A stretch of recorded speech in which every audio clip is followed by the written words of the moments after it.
Olá, caríssimos, eu sou Carlos A. Júnior, sejam bem-vindos ao projeto Um Quarto de Oração na nossa catequese destrinchada.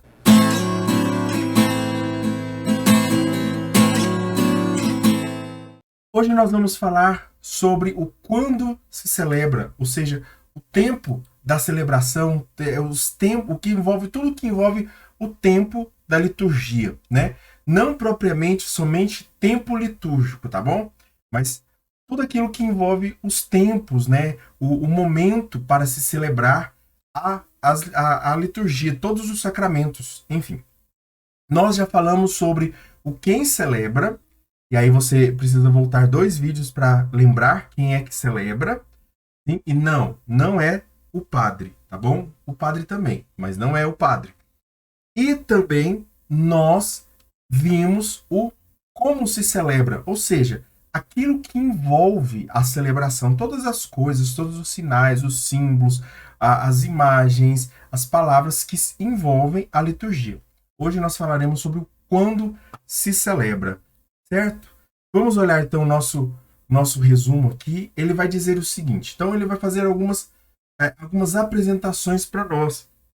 Nós vamos ver sobre o tempo litúrgico, primeiramente. Nós vamos ver sobre o dia do Senhor, que é o domingo. Porque o domingo é o dia do Senhor, obviamente, todo mundo sabe que domingo vem de Die Domini. A gente vai ver isso mais para frente também. E isso é o dia do Senhor. Domingo é dia do Senhor. E também nós vamos ver o ano litúrgico, nós vamos ver o santoral, o que é santoral, e nós vamos ver a liturgia das horas, que é uma das orações mais belas, e eu vou fazer um convite, um desafio para vocês, e para mim, eu vou me desafiar também neste desafio. Nessa última aqui, nós vamos nos desafiar, tá bom? Vamos lá. O tempo litúrgico. Nós precisamos entender o seguinte. Quando nós celebramos, qualquer celebração litúrgica, é sempre Páscoa, certo? Por quê? Porque todo o sacramento, ele nasceu de Jesus Cristo crucificado, de Jesus entregando o seu coração, sua vida e se entregando à morte ao Pai. Na cruz nasceram os sacramentos, os 7 sacramentos. Então, quando nós celebramos qualquer que seja um dos sacramentos, celebramos a Páscoa de Jesus, a passagem de Jesus. Não somente a passagem pela terra, mas a passagem para a morte e a passagem também para a vida na ressurreição. A igreja celebra a Páscoa todos os anos e todos os domingos. Então, nós temos 2 momentos em que nós celebramos a Páscoa. Nós celebramos a Páscoa, obviamente, na Páscoa, né, no feriado de Páscoa, que é feriado por conta de Jesus, por conta da Páscoa, e celebramos todo domingo, ou seja, todo domingo é Páscoa. Todo domingo é Páscoa. Celebra que essa Páscoa é a memória da ressurreição do Senhor. Quando nós falamos ressurreição, entenda o seguinte aqui. Quando nós falamos ressurreição, nós estamos dizendo também morte, porque só ressuscita aquele que morreu. Então, quando nós falamos da ressurreição de Jesus, ou quando nós falamos da morte de Jesus, implicitamente os outros elementos também estão relacionados. Paixão, morte e ressurreição. Os 3 elementos estão relacionados, certo? Então, sempre que nós falamos da paixão, nós lembramos que na paixão ele morreu e na morte ele ressuscitou. Se ele ressuscitou, quer dizer que ele morreu. Vocês entenderam, né? Então, existe essa coligação. Um não vive sem o outro, certo? Até mesmo a morte não vive, porque é a morte de Cristo. Então, Cristo, como sendo a vida, não pode permanecer na morte. Pois considera um dever celebrar. A igreja considera um dever celebrar como uma comemoração sagrada em determinados dias do ano a obra da salvação do seu divino esposo. Então, semanalmente, a igreja lembra, né? E também anualmente a igreja faz uma festa maior, muito maior do que todos os domingos, né? Porque é a festa das festas. A Páscoa, a celebração da Páscoa é a festa das festas. Por isso nós nos preparamos na Quaresma, por isso nós nos convertemos, buscamos a reconciliação com Deus na Quaresma, fazemos penitência, porque a Páscoa é a festa das festas. Então nós precisamos estar bem com Deus para celebrarmos essa festa. E também todos os domingos nós a celebramos. É uma obra, a Páscoa é a obra da salvação do seu divino esposo, ou seja, do esposo da igreja, que é Jesus. A igreja também distribui todo o mistério de Cristo pelo decorrer do ano. Então, tudo aquilo que é revelação de Jesus, né, que Cristo revelou por sua vida, e toda a sua vida foi revelado, a igreja distribui para que durante todo o ano nós possamos meditar durante toda a vida de Jesus. E aí nós temos o quando, e aí nós temos também a liturgia. Então, em toda a liturgia, ou seja, em todas as leituras da Bíblia, né? Liturgia não é só leitura da Bíblia, não, tá bom, gente? Liturgia é todo toque de Deus, é todo toque no mistério. Então, sempre que nós tocamos o mistério, e esse mistério, entenda essa palavra mistério, que é algo muito importante para nós. Esse mistério é a ação de Deus que é oculto e se revela. Porque quando nós, por exemplo, o que é um mistério? O mistério é quando nós temos algo revelado, mas algo oculto. Por exemplo, quando um mágico faz uma mágica, né?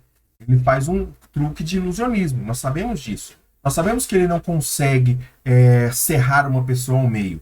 Mas existe ali um mecanismo que muitas pessoas não conhecem. Ou, por exemplo, uma outra mágica que ele some em um lugar e aparece em outro. Nós sabemos que ele não fez aquilo. Nós sabemos, a nossa cabeça sabe que ele não fez isso, que é impossível alguém fazer isso, sumir em um lugar e aparecer em outro, né?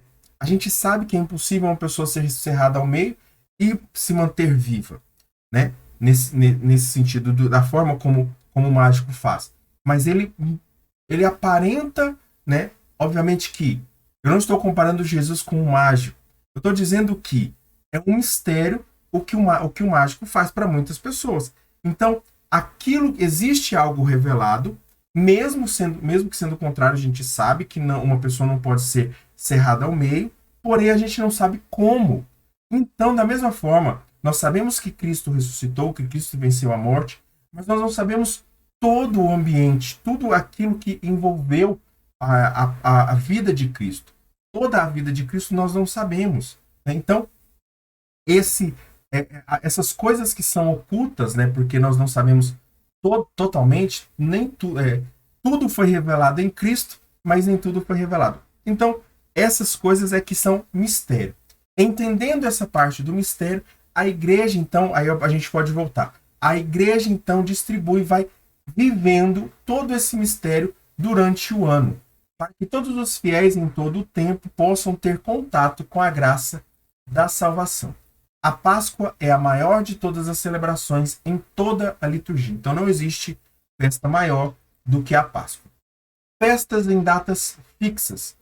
Desde o povo hebreu se comemoravam festas em datas fixadas a partir da Páscoa, para comemorar as ações de Deus, dar-lhe graças por elas, perpetuar-lhes a lembrança, ensinar às novas gerações a conformarem com elas a sua conduta. Então, essas 4 coisas: comemorar, dar graças, perpetuar, ou seja, fazer perpétuo, fazer eterno, né? Perpétuo, ensinar às novas gerações. Na atualidade, a igreja celebra em dias fixos uma liturgia impregnada da novidade do mistério de Cristo. Então, o que acontece aqui? O que eu estou dizendo aqui? A Páscoa, ela determina quais os momentos em que se vai celebrar todas as outras festas. Então, a Páscoa, ela determina a Quaresma, então ela determina também o Carnaval. Eu tinha esquecido que eu ia falar. A Quarta-feira de Cinzas também, obviamente. Aí outras festas vão ser determinadas por uma outra festa, que é o Natal. Então, é o Advento, festa de Cristo Rei, Mãe da Igreja, vai ser determinada pelo Natal. Obviamente que o Natal é fixo, então a gente já sabe sempre que tem essa mudança aí. o mistério de Cristo, mistério do hoje. Vamos continuar aqui. O que é este mistério de Cristo? Como eu já falei aqui, nós vamos relembrar. É a Páscoa, paixão, morte e ressurreição de nosso Senhor Jesus Cristo, que está presente não só no tempo, mas na eternidade. Lembra o seguinte, o mistério de Cristo, ou seja, a Páscoa, paixão, morte e ressurreição de Cristo, ela está tanto no tempo, ou seja, aconteceu há 2000 e tantos anos atrás, aconteceu lá, mas ela permanece e se alonga como um grande guarda-chuva eterno que cobre toda a humanidade, não só futura, mas também passada, certo? Então, Cristo, quando morre na cruz, ele faz aquele momento se tornar eterno. Existem momentos que podem ser eternos porque Deus pode fazer isso, porque ele é o dono da eternidade, ele é a própria eternidade. Então, ele fez isso, o tempo da criação, e existem 3 momentos que existe essa eternidade fixados. A criação, a paixão de Cristo e o Apocalipse. Todos eles envolvem-se na eternidade, mas também envolvem-se em determinados momentos, certo? Não estão, por exemplo, não são eventos que vão se repetir. Por exemplo, a morte de um grande líder, de um grande líder político, né? Vários líderes políticos vão morrer, vão continuar morrendo e vai ser isso repetido, né? Mas a morte de Cristo não será repetida, mas ela se estende eternamente. Este mistério é sempre celebrado pela igreja no hoje. Então nós não celebramos nunca no amanhã e nunca no ontem. Celebramos o hoje, como um eco da oração que ensinou o Senhor. O pão nosso de cada dia nos dai hoje. Como o chamamento do Espírito Santo. Esse chamamento do Espírito Santo que nos convida a converter-nos hoje. Jesus que nos ensina, João Batista que nos convida, Jesus que nos convida a nos converter hoje. O hoje dá ritmo à oração da igreja. Então, quando a igreja celebra no hoje. O tempo que a igreja celebra é no hoje.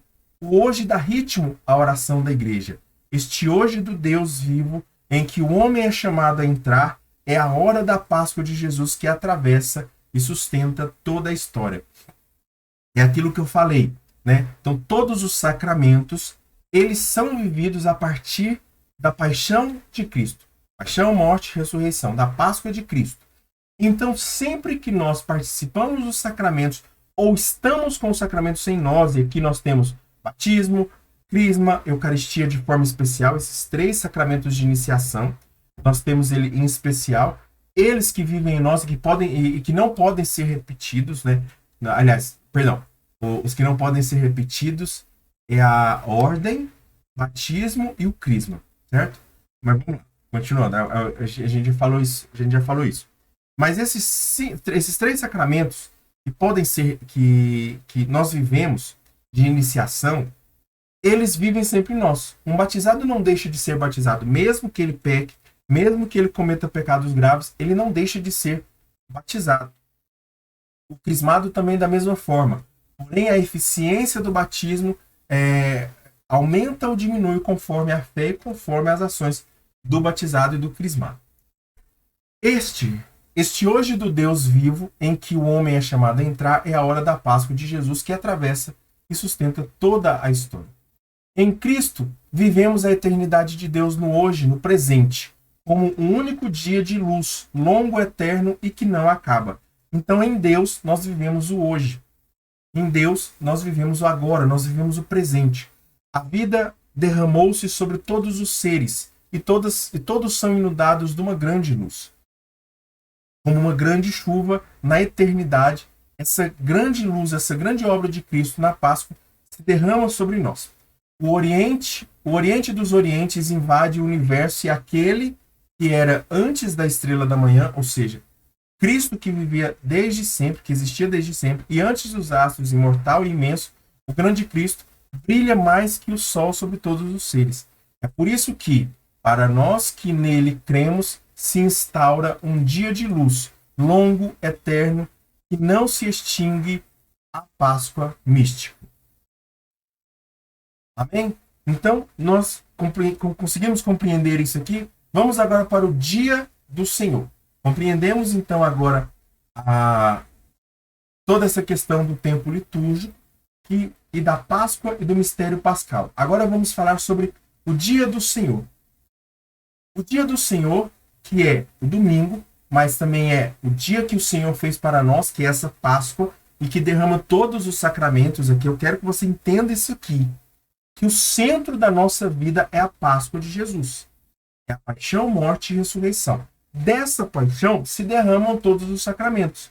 E são nos sacramentos que nós nos salvamos. São nos sacramentos que nós recebemos a salvação. Portanto, o dia que o Senhor fez para nós, ou seja, o dia da nossa salvação, e a Páscoa, né, que é aquela sexta-feira onde Jesus morreu e ressuscitou, no sábado ele descansa e no domingo ele ressuscita. Desde o primeiro dia da ressurreição, que é o dia que o Senhor fez para nós, de Cristo, que recorda a criação da nova, que recorda a criação da nova criação. Vamos lá, vamos entender isso aqui. Cristo, ao morrer, eu falo isso naquele vídeo que eu falo sobre o Gênesis. Ele não é do Catequese Destrinchada, é dos meus vídeos avulsos do meu canal. E eu falo sobre o Gênesis. Lá naquele vídeo, eu vou falar exatamente isso, né? Que o domingo para o Senhor, ou seja, o domingo da ressurreição, ele é a renovação, a recordação da criação.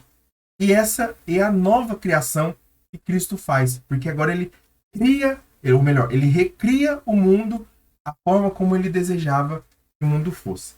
Até o 8º dia da ressurreição de Cristo, que inaugura o dia do Senhor. Então, vamos lá.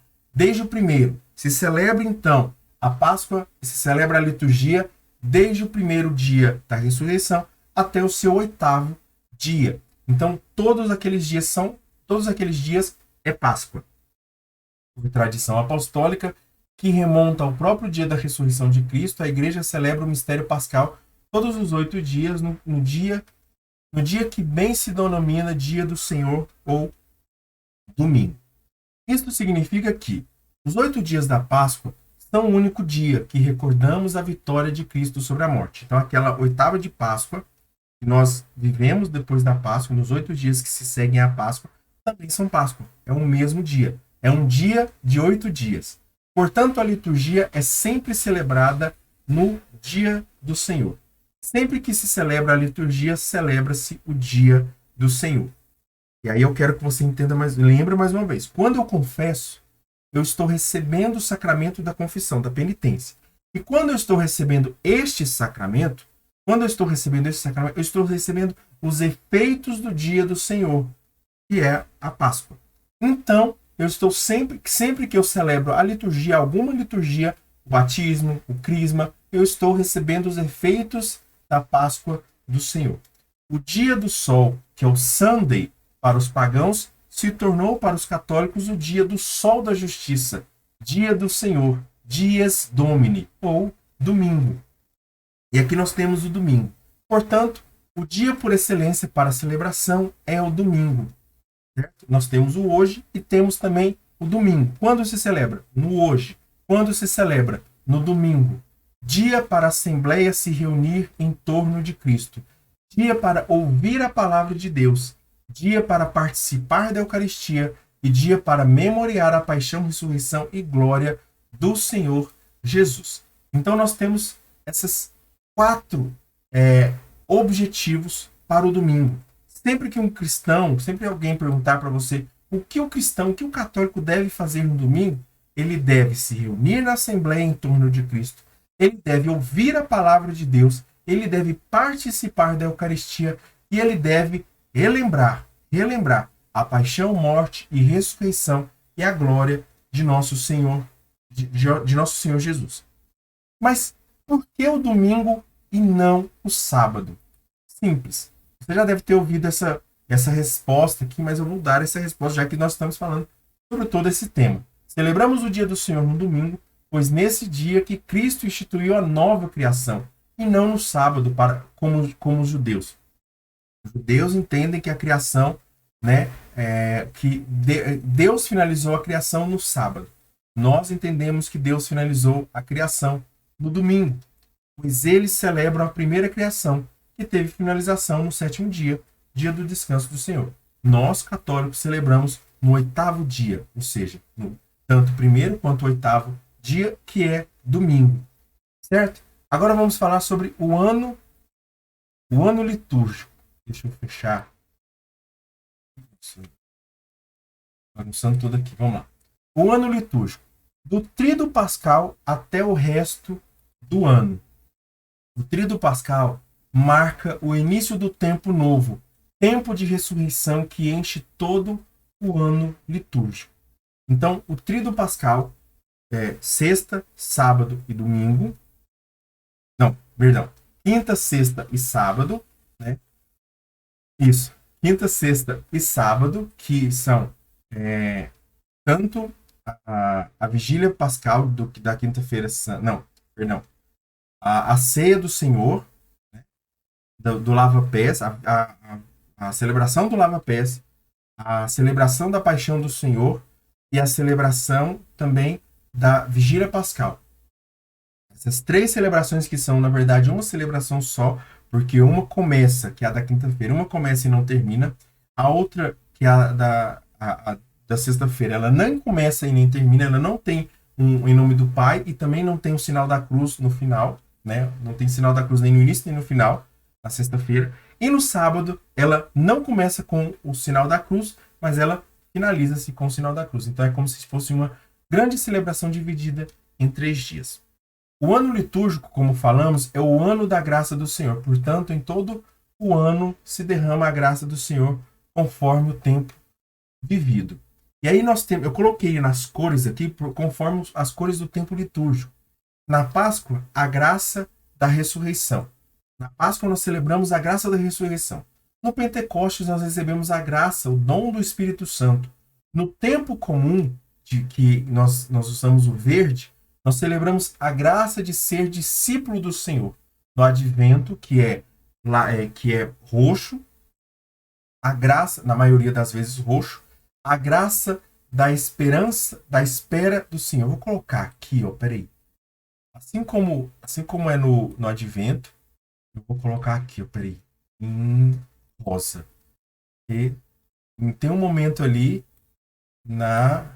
também na quaresma, olha aqui, na quaresma que nós usamos o rósia, né? Que é essa cor aqui. Então, no Advento, a graça da espera do Senhor. No Natal, a graça da encarnação de Deus. Na quaresma, nós celebramos a graça do deserto com o Senhor, de nos penitenciarmos com o Senhor. Na Semana Santa, a graça da paixão de nosso Senhor Jesus Cristo. Ou seja, é graça sobre graça todos os anos. Cumpre-se assim também a promessa do Senhor que estaria sempre conosco, numa economia que distribui toda a vida de Cristo em todo o ano cristão. Com esse tempo, inicia-se também o reino de Deus no nosso tempo. Inicia-se também o reino de Deus no nosso tempo.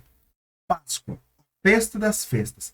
A Páscoa não é uma festa como as outras. É a festa das festas, como nós já falamos anteriormente. A solenidade das solenidades.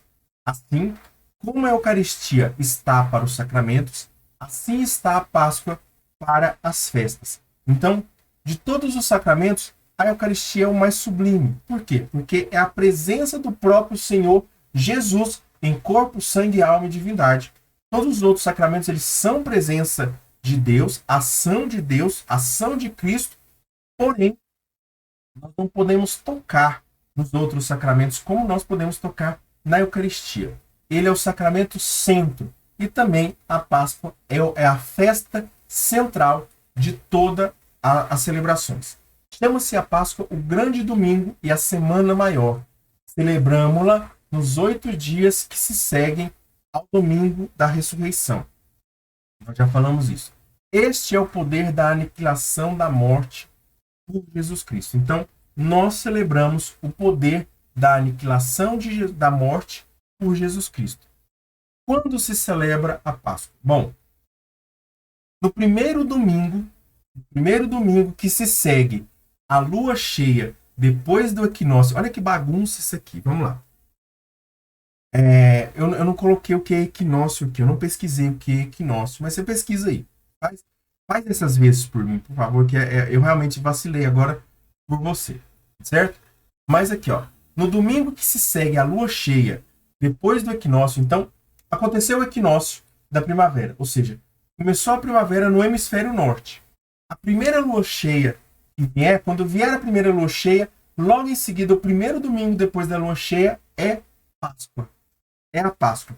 Mas, de uma forma mais concreta, é o 14º, é do 14º para o 15º dia de Nissan. Nissan era um mês, era o 7º mês civil e primeiro mês religioso do calendário judaico, certo? Então, os judeus eles celebravam, era o primeiro mês para eles, o Nissan, e no dia 14, do dia 14 para o dia 15, eles celebravam a Páscoa. Certo? E aí nós celebramos juntos com os judeus. Juntos com os judeus, olha que maravilha. E assim fixa-se outra festa do ano, e assim fixa-se outras festas do ano restante. O Pentecostes, a Quaresma, o Carnaval, o Corpus Christi, etc. Certo? Algumas outras festas também nós celebramos aqui. O ano litúrgico, lá no parágrafo 1171, vai dizer assim, o catecismo vai dizer assim: o ano litúrgico é o desenrolar dos diferentes aspectos do único mistério pascal. Isto vale particularmente para o ciclo das festas em torno do mistério da encarnação, Anunciação, Natal e Epifania, que comemoram o princípio da nossa salvação e nos comunicam as primícias do mistério pascal. Ou seja, essas primeiras festas do mistério da encarnação, que é a Anunciação, Natal e Epifania, elas são celebrações do mistério da encarnação. E elas são o princípio da nossa salvação. E elas comunicam essa salvação. Então, a encarnação, por que Jesus nasce? Ele nasce para nos salvar. Por que Jesus é anunciado? Ele é anunciado para nos salvar. Por que Jesus se manifesta, ou seja, na Epifania? Ele se manifesta para nos salvar. As festas da encarnação comunicam o início da nossa salvação e o mistério pascal. Bom, vamos lá. Agora vamos entender o que é santoral. Talvez você já saiba o que é santoral. Talvez você já tenha não ouvido falar, mas você saiba o que é santoral. Santoral nada mais não é uma palavra, assim, é uma palavra difícil, é uma palavra complicada, que talvez seja nova para muita gente, mas é algo que você vive. Você vê, pelo menos o católico, ele tem costume de ver isso. Santoral é o calendário dos dias dedicados à memória e veneração dos santos. Então, lembra quando eu falei que lá nas imagens, quando eu falei nas imagens, na semana passada, e eu falei que as imagens, elas relembram o mistério pascal, ou seja, quando eu olho para uma imagem, eu não vejo aquela pessoa, mas eu vejo a ação de Cristo naquela pessoa. Então, quando eu celebro também um santo, Santa Teresinha, São João da Cruz, Santo Antônio, assim por diante, eu estou celebrando o mistério que Cristo fez naquela pessoa, numa data específica, data esta da sua morte. Nós vamos falar sobre isso aqui. Durante o ano, veneramos também muitos santos, em especial a Virgem Maria, Mãe de Deus. A Igreja vê em Maria o mais excelso fruto da redenção. Ela é o exemplo de todos os exemplos, né? Como cristã, ela é o exemplo de todos os exemplos. Ela é a figura, não só o exemplo, mas ela é a figura da Igreja encarnada.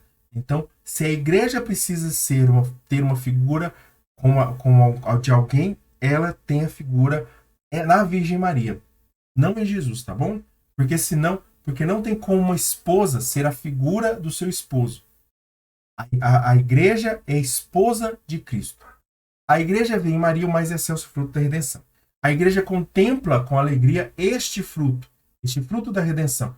Por isso, quando nós olhamos para a Virgem Maria, nós não olhamos somente para a Virgem Maria, mas olhamos para o fruto da redenção que ela representa, que ela é, não só representa, mas que ela é. A igreja contempla com alegria esse fruto.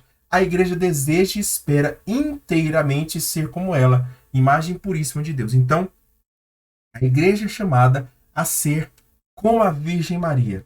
Assim proclama o mistério pascal. Além da Virgem Maria, os demais santos são venerados e memoriados, cada um em seu dia particular. Os mártires, dentre eles os mártires e os santos. Obviamente, gente, que mártir já é santo. Bom, na verdade, o mártir, ele é mais santo do que o próprio santo.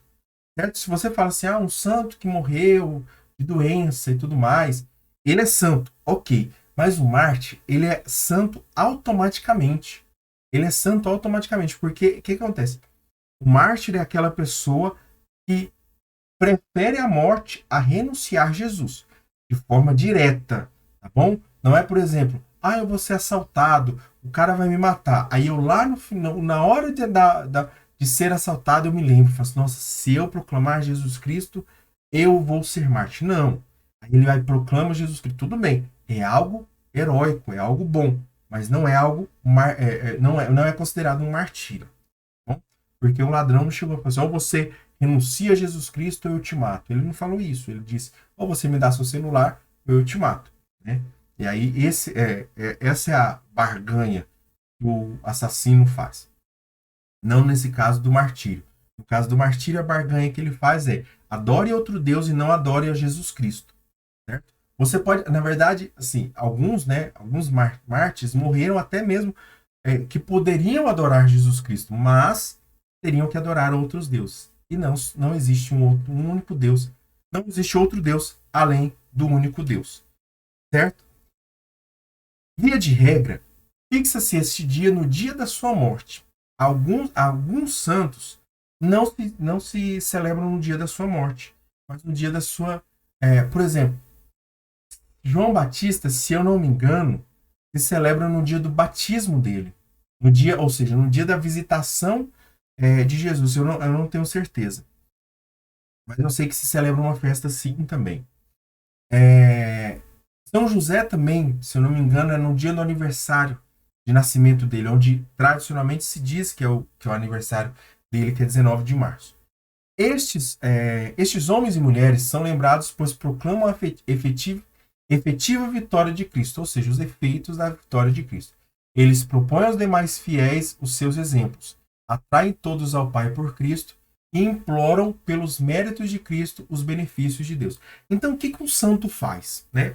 Eu falei das imagens na semana passada, mas o que um santo faz? O santo, ele propõe a forma como você pode viver. Ou seja, por isso que a igreja sempre está renovando e declarando santos modernos. Por quê? Porque ela está dizendo aqui, olha, talvez Santa Cecília seja muito distante para você, talvez Santa Filomena seja muito distante para você, talvez Santo Agostinho ou Santo Ambrósio sejam tão distantes para você. Mas se eu falar que existe um jovem que a igreja também considera santo, e que viveu há poucos dias, há poucos anos, no nosso tempo, que é o Beato Carlo Acutis, se eu disser que ele viveu a santidade, e eu te disser que ele viveu no tempo que você viveu, então não é desculpa para você dizer que você não pode ser santo. Se ele conseguiu, você consegue. Não porque, é porque ele é inferior. Não. Se ele conseguiu por obra do Espírito Santo. E o Espírito Santo é para todos. Então, obviamente, você também pode receber o Espírito Santo e pode ser santo, como Carlo Acutis, como qualquer outro santo. Ou, por exemplo, São João da Cruz, São João Paulo II, Madre Teresa de Calcutá, Santa Dulce dos pobres e tudo mais. Então, eles propõem aos fiéis os seus exemplos. Eles também atraem todos a Cristo. Então, eles não atraem as pessoas a si. Então, quando existe um santo, ou pelo menos um santo popular, tem alguns santos aí que são populares, e que quando eles atraem, isso até regra para discernimento se uma pessoa é santa ou não, tá bom? Não porque a pessoa não é santa, mas porque se o fruto da santidade dela é você ser atraído para ele e não para Deus, tá errado. Aí a igreja não declara ele santo. Por isso que tem muitos santos que estão emperrados aí.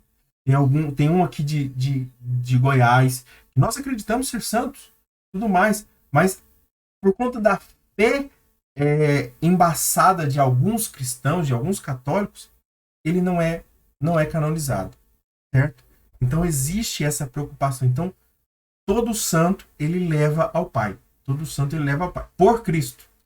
E também todo santo ele implora pelos méritos de Cristo, ou seja, não é mérito dele, é mérito que ele recebeu de Cristo para os benefícios. Então, quando alguém é curado por intercessão de Beato Carla Cutz, na verdade a igreja entende o seguinte: Beato Carla Cutz intercedeu ao Pai por Cristo, por meio de Cristo, pelos méritos de Cristo, e nesses méritos ele alcançou, nos méritos de Cristo, ele alcançou benefícios para aquela pessoa, uma cura, um milagre e assim por diante.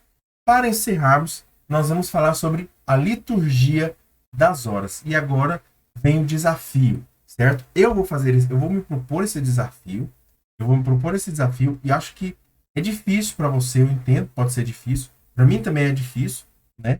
Mas eu vou me propor pelo menos um dia na semana ou mais dias na semana, e com o passar do tempo aumentando isso aqui, né? Rezar a liturgia das horas. E o que é liturgia das horas? Bom, a liturgia das horas é uma das orações mais belas da igreja. A essência da liturgia das horas é a santificação das horas do dia do cristão, através das várias horas canônicas. Então, no dia nós temos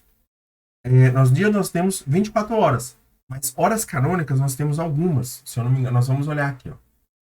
Nós temos essas 7 horas canônicas aqui. Certo? Deixa eu até adicionar aqui que essas palavras existem, tá, gente? Vamos lá. Então, são as laudes, que é pela manhã. Assim que a pessoa acorda, ela faz as orações das laudes. A tércia, que é às 9 horas da manhã. Você vai ver que é de 3 em 3 horas a diferença aqui. Depois a sexta, que é às 12 horas. Ou seja, sexta, porque é a sexta hora depois de acordar. Se a pessoa acorda às 6 horas, a sexta hora depois dela é o meio-dia. A noa, que é às 9 horas. 9 horas depois. Noa. Certo? Ou nona, que é às 9 horas depois que a pessoa acorda. A terça, que é a terceira hora após que a pessoa acorda. Então, 9 horas. A sexta, 12 horas. A nona, ou noa, é às 15 horas. As vésperas, às 18 horas. Porque já está acabando o dia. É a última hora do dia para o povo judeu. E as completas, que se celebra à noite. Ou seja, aquela que finaliza o dia. Chama-se também ofício divino. Então, é um ofício divino. Pode ser outro nome também que se usa, ofício divino. Fiéis à recomendação de orar sem cessar. Então, é aquela resposta ao convite de Jesus, ao convite do apóstolo que diz: rezai, orai sem cessar. Trabalham na oração o dia inteiro. Então, todos os dias, durante o dia todo, você faz ali pequenas orações, breves orações, que vão te levando a meditar o dia todo. Quando você vê, você reza o dia todo. E consagram todo o curso do dia a Deus. Ou seja, todo dia você não está preocupado com as suas preocupações, você está preocupado em rezar. Você está preocupado em agradar a Deus. Obviamente que você vai trabalhar, você vai seguir o seu linear, né? Conforme a sua... Não precisa necessariamente ser naqueles horários específicos, mas perto ali daqueles horários você precisa rezar. É a oração do povo da igreja, que exercem o sacerdócio real dos batizados. Lembra desse sacerdócio real aqui? Lembra desse sacerdócio? Então, essa oração é para os clérigos, para os religiosos e para os leigos. Sim, para os leigos também. Então, não só padres, não só seminaristas, não só irmãs devem rezar a liturgia das horas, mas também os leigos. É a voz da própria esposa, a igreja, que fala com o esposo Cristo. É aquela esposa que fica assim, ó. Enquanto o esposo vai trabalhar, que é Cristo, Cristo vai pelo mundo trabalhando, e a esposa fica aqui rezando. Toda hora ela liga pro amor da vida dela. Toda hora ela liga para a pessoa com quem ela se casou e ela diz assim: como é que tá aí? Tá tudo bem? Você tem alguma coisa para me falar? Não, então fala aí. Aí Jesus vai lá e fala, às 6 horas. depois às 9 horas, depois às 12 horas, depois às 15 horas, depois às 18 horas, depois à noite, quando ele chega e volta e descansa de novo no nosso peito. Olha que maravilha a liturgia das horas. É belíssima essa oração.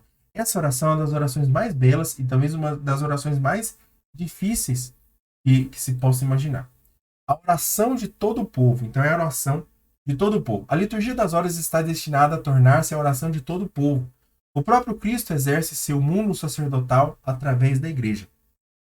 Cada um participa na liturgia das horas segundo o seu lugar e circunstâncias. Então é o que eu falei.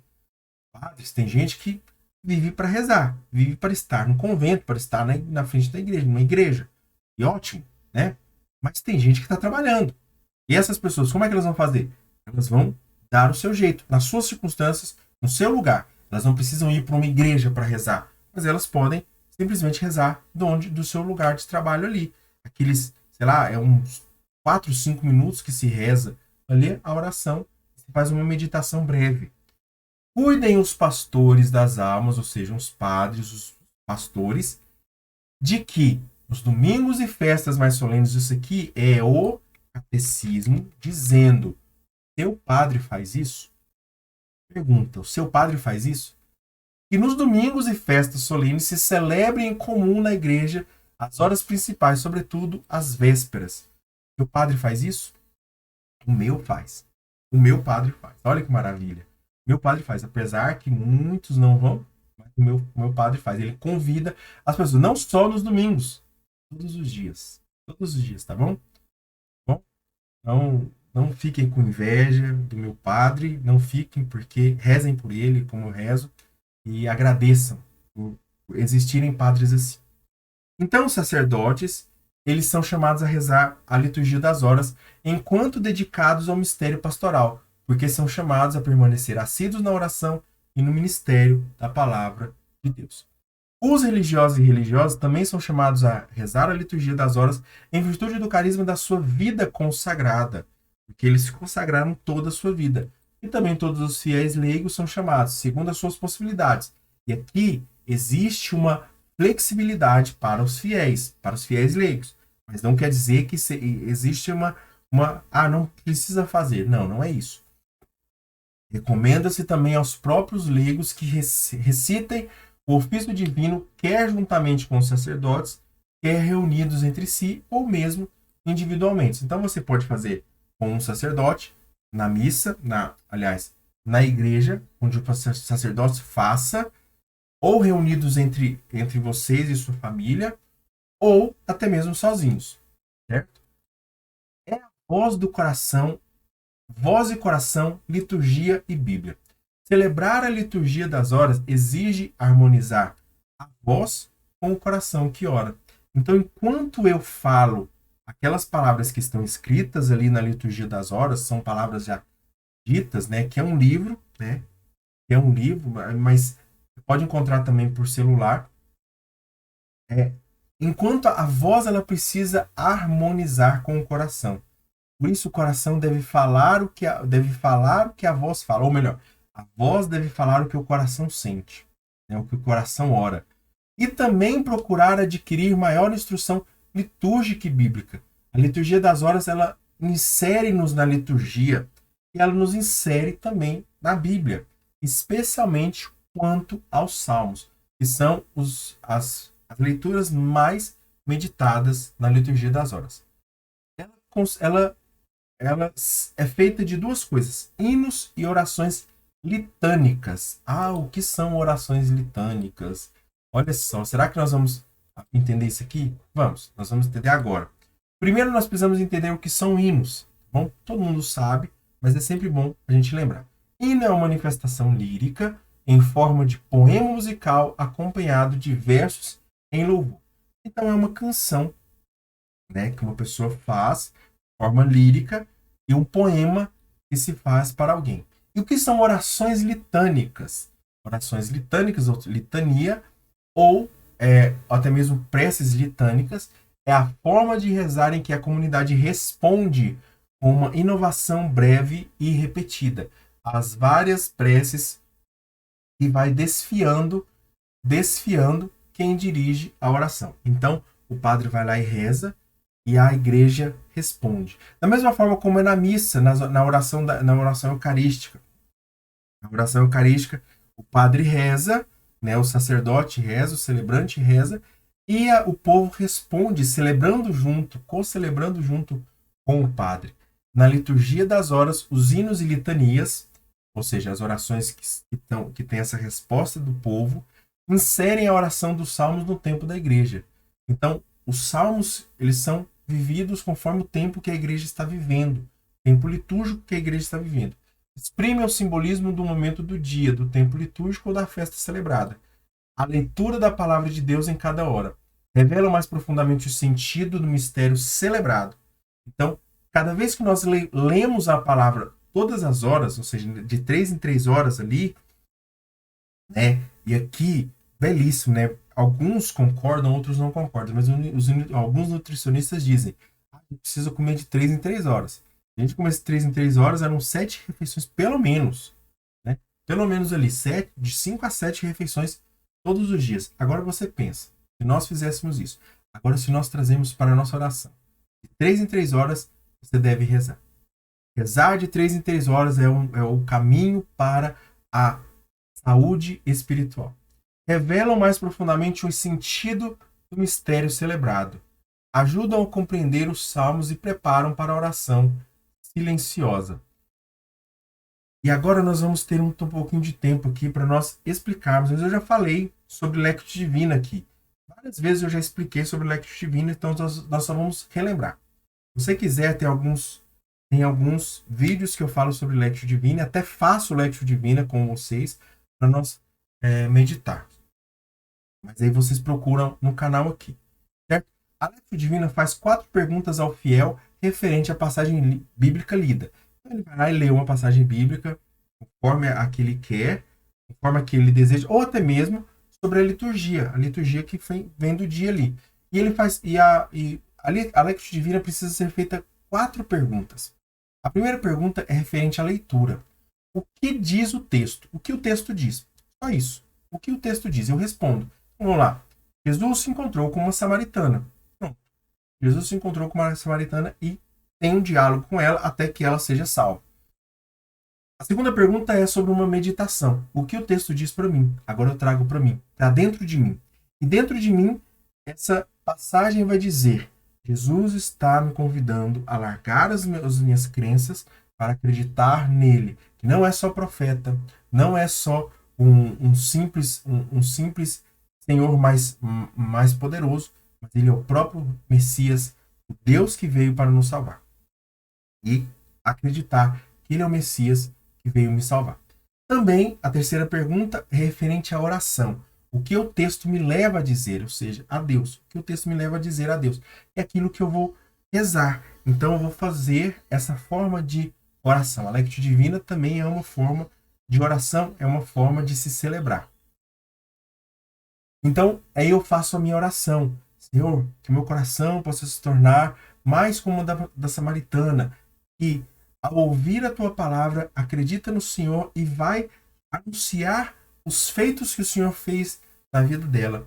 Assim como o Senhor fez na minha vida, eu quero anunciar os feitos que o Senhor fez em minha vida. Então essa é uma oração que a gente pode fazer de forma simples. E por fim, a quarta pergunta é referente à contemplação. O que o texto me impulsiona a fazer?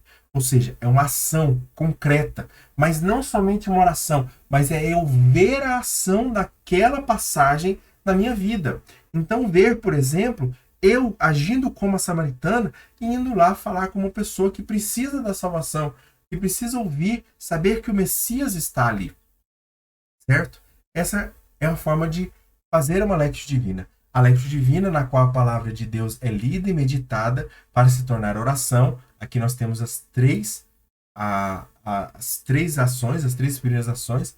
É, deste modo, enraizada na celebração litúrgica. Aqui nós temos a quarta. Essa enraizar é a contemplação, ou seja, é a palavra de Deus que cria raízes na minha vida. Então, quando eu tenho contato com a palavra de Deus, com aquela palavra da samaritana, eu não tenho mais só contato com uma palavra externa, mas é interna a mim. Então ela se enraiza, cria raízes na minha vida. E nós também, quando também nós podemos meditar sobre o prolongamento da Eucaristia. E aqui eu quero vou dar uma dica que é algo que foi me inspirado por Deus há muito tempo atrás. Infelizmente eu não sigo sempre, mas sempre que eu me lembro disso aqui, eu procuro viver isso. Tá bom? A liturgia das horas, que é como um prolongamento da celebração eucarística, é como um prolongamento da celebração eucarística. Então, ou seja, eu participei de uma Eucaristia lá no domingo, e todos os dias eu vou relembrando essa comunhão. É uma forma também de você rezar. Sempre que você quiser rezar, sempre que você for rezar, lembre-se da sua última comunhão. Lembre-se da sua última comunhão, aquele sentimento, aquele desejo, aquela profundidade, aquele mergulhar que você teve na Eucaristia ali na sua última comunhão, e aproveite daquilo, como se você estivesse comungando de Cristo novamente ali, mesmo que espiritualmente. Isso é comunhão espiritual perfeita, certo? A comunhão espiritual imperfeita é aquela quando nós fazemos em pecado, né? Mas quando nós fazemos em estado de graça, isso é maravilhoso, no nosso quarto, na nossa oração. A liturgia das horas mantém no coração do fiel o desejo e o sentimento que produziu a última comunhão, ou seja, aquele desejo, aquele sentimento que foi produzido na última comunhão, você se lembra. Então, o que Jesus falou para você na última comunhão, o que você sentiu, o que você experimentou na última comunhão, você vai lá e continua experimentando. E aqui eu vou dar uma dica, uma citação minha de uns anos atrás. Eu falei essa frase, tá bom? Então, um dia, se eu ver, essa pode ser uma das frases que vocês podem colocar, sei lá, se eu fosse, né? Não, não me, enfim, né? Assim, a ideia é ser santo, né? Mas se Deus quiser que eu for santo de altar, né? Mas pelo menos não santo, mas pelo menos lembre-se do catequista. Bom, catequista eu sou e ótimo, né? Mas vamos lá. Essa é a frase que pode não mudar a sua vida, né? Enfim, mas pode nortear muita parte de você. Trate as pessoas, eu coloco sempre em verde quando eu faço uma citação, né? Então, como eu estou me citando, eu também vou colocar a citação. Trate as pessoas como se estivesse com a Eucaristia em sua boca, como no momento que você caminha de volta para o seu lugar na missa. Trate as pessoas como se estivesse.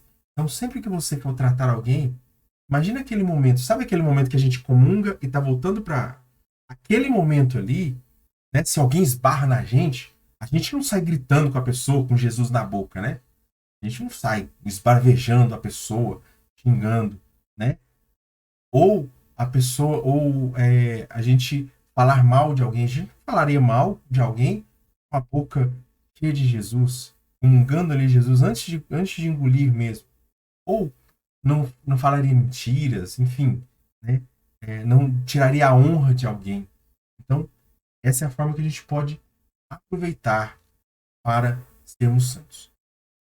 E assim, postulado, ou seja, a liturgia das horas, ela pede com instância que as diversas devoções do povo sejam mantidas, particularmente a adoração e o culto ao do Santíssimo Sacramento. Certo? Então nós finalizamos hoje a nossa aula, nós encerramos, e espero que você tenha entendido esse quando se celebrar. São todos os momentos em que nós podemos celebrar. E aqui nós temos todos os sacramentos. Então existe o sacramento da penitência, do batismo, do crisma, da Eucaristia, da ordem, do matrimônio e da unção dos enfermos. Todos esses envolvem-se nesse quando. Não somente a Eucaristia, mas todos os outros sacramentos também se envolvem neste quando. Aplica-se também a todos os outros sacramentos, certo? Quero te convidar a se inscrever no canal, deixar o seu like, compartilhar esse vídeo com outras pessoas. Deus abençoe a sua vida. Até semana que vem. Fiquemos selados na proteção de Deus, que é Pai, Filho, Espírito Santo. Amém.